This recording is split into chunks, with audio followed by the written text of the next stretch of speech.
Hello everyone, Tracy from the Wildlife Garden.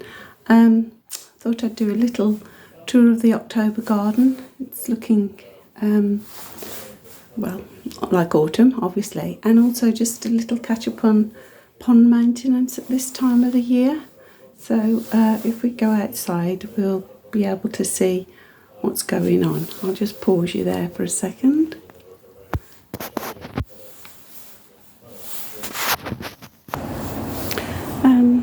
All the furniture's covered up for a start, as we are getting a lot of rain, so I decided to cover all the furniture up to protect it a little bit. There's still things still in flower. This beautiful, although not that attractive to bees. I do get the odd bee on it. Well, not any longer. I think it's been too cold. But this fuchsia here has, flowered and flowered and flowered. It's such a beautiful colour. I need to take a cutting from it because it's not that hardy. So that's in my list of jobs to do this week, to get that a little cutting off that. I have a stroll up the garden. Even the Mexican fleabane is still throwing out the odd little flower, struggling on. And so are the snapdragons. Oh, that's unusual to see. A different cat in the garden. I don't usually see other people's cats in this garden. Right, we'll stroll up. I've moved this area a little bit, tidied it up. It was a bit untidy, and I've moved my greenhouse, little greenhouse, into south-facing position. I've got lots of Verbena borealis in there, cuttings that I've taken, and I have put my pots in there with my bulbs in for the time being. That's mainly to stop the squirrel eating them. Snapdragons are still flowering beautifully. I've left the seed heads on from the carrots that went to seed, and I've taken the tomatoes out. And I'm just taking, I kept finding little holly branches in the garden. I don't know what those are from, but because there's no variegated holly by me, but so I've pushed it in the soil in the hope that that will root. I presume it's from when the neighbour had the garden cleared. That's all the garden's cleared now except for mine. A neighbour on the end, it was very overgrown at the top, but at the bottom it had trees, small trees, and it had holly, and it had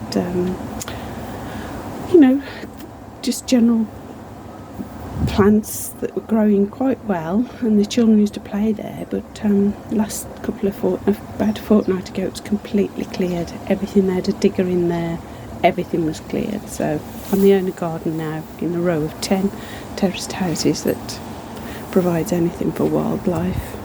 Even that carrot's still flowering a little bit, look. I've left these bee houses out. I have put one in the shed, but I have left these out. There's very little in them, so I've left those. All the leaves have dropped off my ace, so it was lovely last week, and I was going to do some filming of the colour in the garden, but sadly it got so cold and wet and rainy, I didn't get time to do it. So let's carry on up the garden. This is a self-seeded clover. It's gone crazy in here, but the bees were feeding on it, so I did leave it. One thing I've done since the last video is I have actually cut off the lavender. I'm hanging it in the shed in a paper bag, and once all the seeds have dropped off, I shall just add it to my bird seed. But I was having a job seeing the bird feeders, and as I do the BTO garden count each week, I was just having a job seeing what birds were on the bird feeder.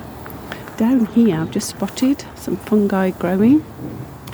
That's the candlewick fungi, I think. I think you can use it to use it as a lighter.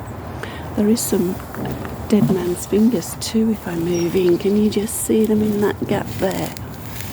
That's dead man's fingers. There's a lovely colour on the on the blueberry. And let's carry on up. As you can see, everything else that's been left, that's goldenrod. Left a little bit of the Joe Pye plant.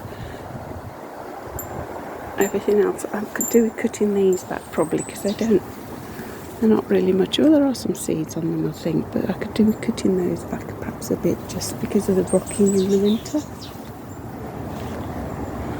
I hear a lovely bird somewhere, I don't know what that was. There's a blue tit I can see. I need to feed the birds this morning. It's very early, it's only 8 o'clock. It's quite chilly. It's a collared dove. The birds come once they see me in the garden, because they used to be feeding them so much now. Last week I did plant in the soil lots of bulbs, so I'm hoping that the squirrel doesn't find those and eat them. I just found one on the floor. Look, I must have missed that one. Well, that shows the squirrel's not doing much hunting, because there's a lovely bulb and it's already shooting, so I'll put that in my pocket and add it to a pot. Yeah, I had 100 crocus bulbs, so I planted those. The leaves keep coming off and filling the bird bath, so I need to change the water and get that cleaned again. The hostas, still no snail or slug damage on it, but it's finished now for the season. Teasel, lovely seed heads. I've also moved my tree up here. Normally this tree is up the top at the bottom of the garden, the older buckthorn. It's where it used to be where my little greenhouse is now. It was just rubbing on the wall, so I thought I'll move it to this space. So it's got a nice spot there. It'd be great to see the bees on that next year. And as you can see, the ground, especially around the pond, is collecting leaves. And obviously they're blown into the pond. In years gone by, I used to net the pond. I don't know what made me do that, to be honest. And of course that's so dangerous. Birds can get caught. I mean, I was fortunate that didn't happen, but birds can get their little feet caught in them, and obviously frogs can get trapped in it. So I stopped doing that a long time ago, and I just come up daily and remove any leaves that are floating on top of the pond, such as this one and this one. These look like leaves, but they're actually a plant. I think it's called frogbit. But yeah, I just come up, remove any leaves, and I just check there's nothing on them as well. And yeah, there's some at the back. I'll have to come up with and get those. I don't want to fall in the pond while I'm doing the video. So yeah, I'll do that every day. And what I need to do is bring the rake up and rake some of these leaves that are near the edge back. And as to the rest of the leaves, I don't take leaves up, except I do in a sense. I take them up and put them on the border, gather them up for the border, so it's a natural mulch. But under leaves, there's usually something on them. You can move them and find the tiniest of creatures sometimes. I'm just having a look, see if these are the ones I've just thrown out the one. You can see the duckweed on them. But sometimes you'll lift them up and there's tiny little creatures under them. And when you see blackbirds tossing leaves, that's what they're doing. They are looking for those little insects that will be underneath the leaves. So it's worth keeping your leaves so the blackbirds can still continue to feed. The one thing I've not noticed in my garden this year, which I had abundance of last year, is fungi. I've shown you that one down there, but as to the rest, I don't seem to have been having any. I had a beautiful pink fungus on here last year. Let's have a look, see if we can see anything. Fish might be hiding something. Oh, there we go. Look at those. I just moved that. And yeah, look at that. Isn't that beautiful? Don't want to damage them. And there. under there. And I think this one, I did find the name of it. Can't remember it off the top of my head. I think it was raspberry something. I'm not sure. But yeah, that's gorgeous. Absolutely gorgeous. Such a lovely red. Beautiful. Put my hand by it so you can sort of see the size. Not massive, but yeah, beautiful. But that's about it. Normally I have some coming up in the grass, but I haven't seen any this year. Well, so far. Might still get some. My other ace has lost all its leaves. That was absolutely beautiful last week. But the Gelder Rose is still offering a little bit of autumn colour. That's looking nice. The berries have been eaten by the looks of it. There's very few berries left on it. One or two, but yeah, and one or two berries left on the holly. But birds do love holly berries, so they do tend to go quite quickly. And the clematis is changing to a sort of purpley colour. Yeah, that's the garden at the moment. The sun just coming up onto it. So you can see the east side is getting all the sun at the moment. Quite windy. I haven't put my mic on, so I'm hoping you can hear me okay. Go up into the wilderness. I'll show you the Mahonia. It's absolutely beautiful. It's covered in leaves, and yesterday there was a carder bee feeding on it. Let's have a look. Well worth getting this in your garden, as I've done a little video on it telling you so. It's just full of flowers, and once they do all start to open, the perfume is gorgeous. They're absolutely everywhere. So yeah, really worth getting the Mahonia. As I say, the little bee was even at the bottom. There's flowers, look, right down. Whoops, sorry, the camera's spinning. Tighten you up. There's a lovely motorbike. You just love those motorbikes.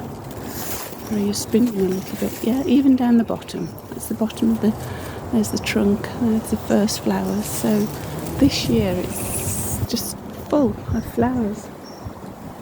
I'll show you underneath as well, because you think this time of year nothing's growing, but if you look, we've got quite a lot coming up here. This is Honesty. Oh no, that's Jack by the Hedge. It's Jack by the Hedge, or garlic mustard, I think it's called. We've got I've got the names gone out of my head. Dandelions, I'll come back to it. Buttercups, Forget-me-not. This might actually, yeah, that's Forget-me-not. Is it Forget-me-not or is it Daisy? Might be Oxeye Daisy. Dock. This is the lovely Aquilegia. And I need to find out the name of this plant at the back. It's a creeping plant. It's lovely. Has a little white flower on it. But that's spread all over there. That name's gone out of my head completely. That's just ridiculous. It's like the most popular bee plant I get in the garden, and it's gone out of my head. The nettles my nettle bed is just dying back, but it's the frost that completely finishes that off, so I'll stay for a while. And the blackberries are going a bit crazy, but I cut all those back in spring. There's still blackberries on there for the birds though, look. If we should get a cold week, although it's staying quite mild, I believe. And the ferns are still doing brilliantly. Look at the amount of growth on the ground. And you think, I mean, we haven't had any frosts yet, and obviously frost might finish some of them off, but a lot of them will. Are just getting ready for next year, and will be in flower next year. Obviously, buttercups and dandelions particularly. The pyracanthus has got lots of berries on. I think this one's hidden a bit from the birds due to its position and the fern, but they'll get eaten once the cold weather sets in. And the dry hedge. The enormous dry hedge is, yeah. I watched a programme the other day. It's on YouTube. She was visiting a garden, and they'd got a little microphone, obviously a special microphone inside there, like dead hedge, mound of dead stuff, and you could hear all the insects eating. It was amazing. So if I can remember the name of that, my memory being as it is, I might not be able to remember, but yeah, it was fascinating to think that's going on in my dry hedge too. Let's go back down the garden.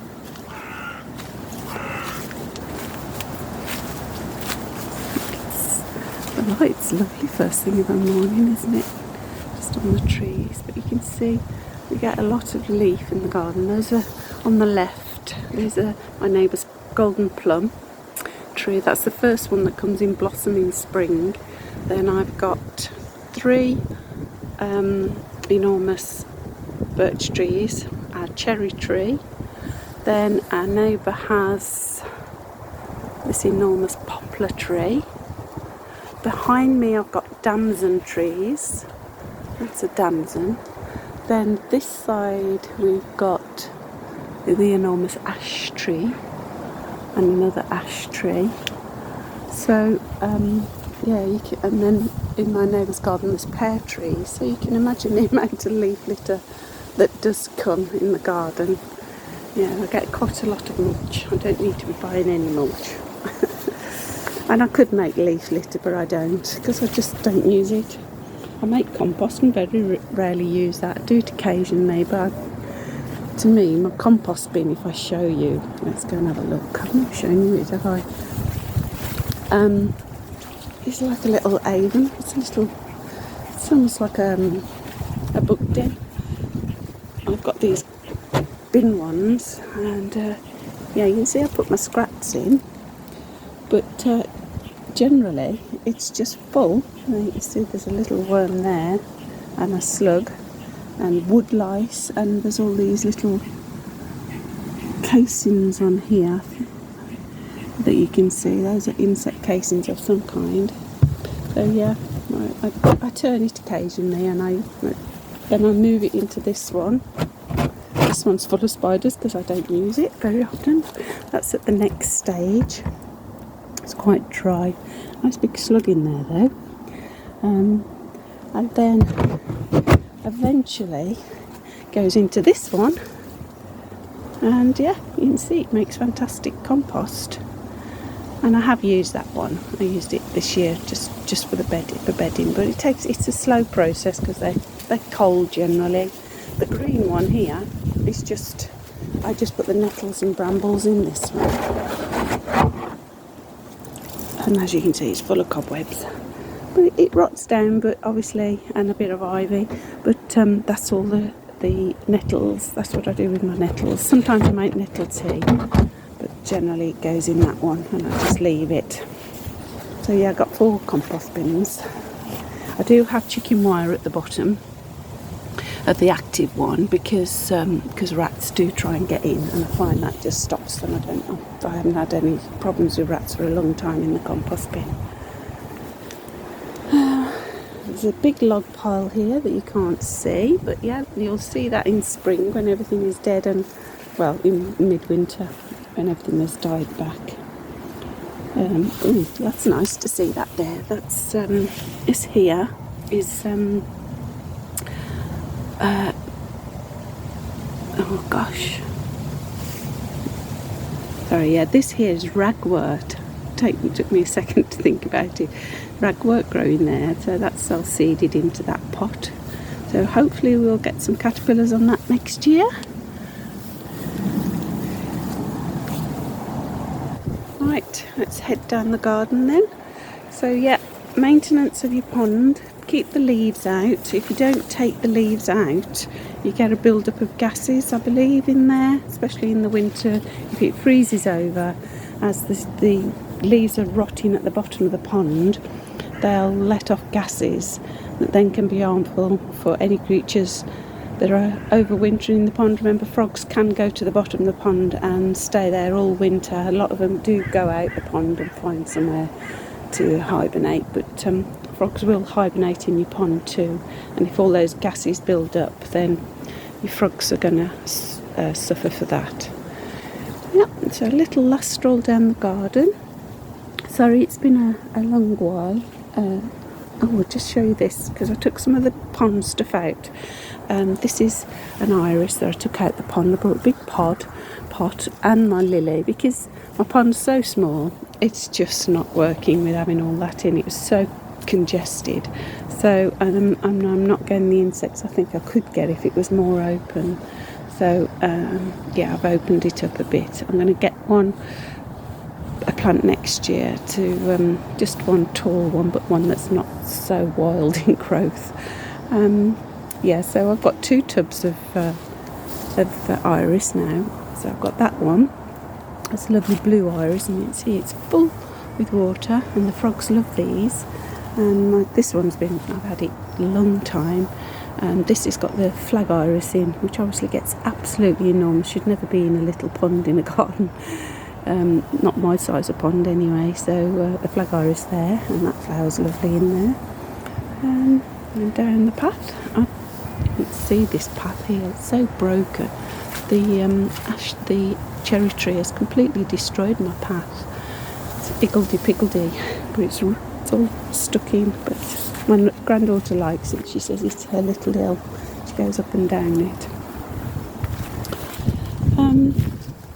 And I've mentioned my buddleia before. There's a big branch come off it's a birch branch. That looks a bit. Put that on my dry pile when I go up the garden. Yeah, I was thinking the other day about my buddleia down here that's still in flower. I'll show it you, and taking a cutting from that, a hardwood cutting, because I keep saying it's on its last legs. So yeah, I'm going to take a hardwood cutting and see if I can get something coming off that. It's still in flower at the moment. I'll show you the flowers. There's still some food for birds. I'm going to lift you up so you can see. Let's go on there.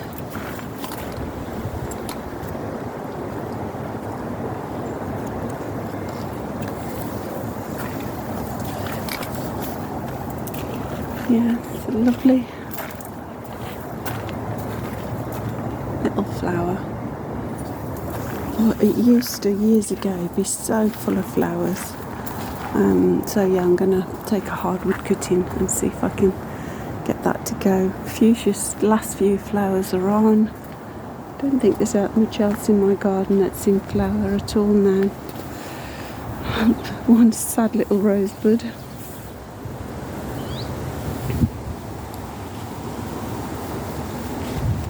Yeah, all finished now. Got wallflowers coming up, and yeah, a lot in flower next spring. Lots of here's the you can see how it's a bit similar to it. This is honesty, slightly different shaped leaf, more of a heart-shaped leaf. Lots of honesty here, forget-me-nots, geraniums, wallflowers, more wallflowers. Yeah, this is definitely oxeye daisy. Lovely colour on this hawthorn. It's in the wrong spot really. I'm not sure whether it'll ever flower. It's too shady for it really. But yeah, lots and lots to look forward to. Hopefully all my bulbs will come up. It's a bit shady on my lawn, but we'll give it a go. There's the lungwort, some lungwort coming up there. And I've moved some Japanese anemone to the back here. So yeah, this is a border I need to get a bit more into next year. So that's a project for spring. So yeah, look after your ponds. Make sure you get your leaves out if you've got them. Don't let them all stagnate in the bottom of the pond. And yeah, if anything crops up, I'll do another video again soon. Hope you're all well. I'm much better than I was. That's another reason why filming's been delayed. Yeah, so have a good week, everyone. It's here, the schools are back, so it'll be lovely and quiet. Children are all back at school from, I think, tomorrow here. So yeah, enjoy your week, and yeah, hopefully I'll catch up soon. Take care, everyone. Bye.